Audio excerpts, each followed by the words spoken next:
This is part A, and I'll be looking back on my preliminary exercise and what I've learned in the progression towards the full product that we've now created. During my preliminary exercise, I tended to break the 180 degree rule quite a lot, because I used to go from shot to shot and it didn't flow quite as well, so it didn't look very professional, and it left the audience with a lack of understanding as to what was happening. The planning stage of my production has allowed me to set out how I intended my work to be filmed.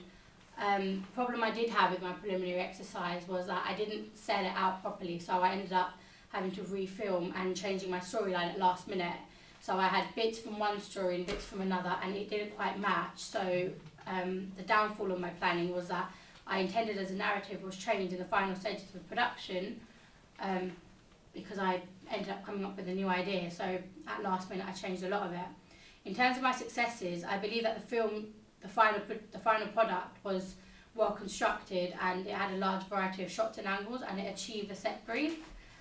And also when making my thriller, I planned out exactly where, when and how I was going to film.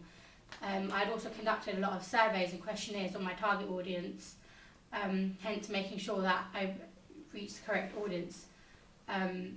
The research done on my codes and conventions and technology is reflected in the success of my production.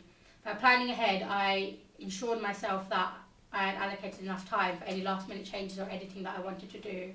I also learned that it was okay for me to change the storyline, because in the final product, as well as a preliminary exercise, we had one storyline and then changed it to another. So it was okay for us to start filming again. But I think overall my product did achieve the target audience, and I reached the set brief, so I was happy with that.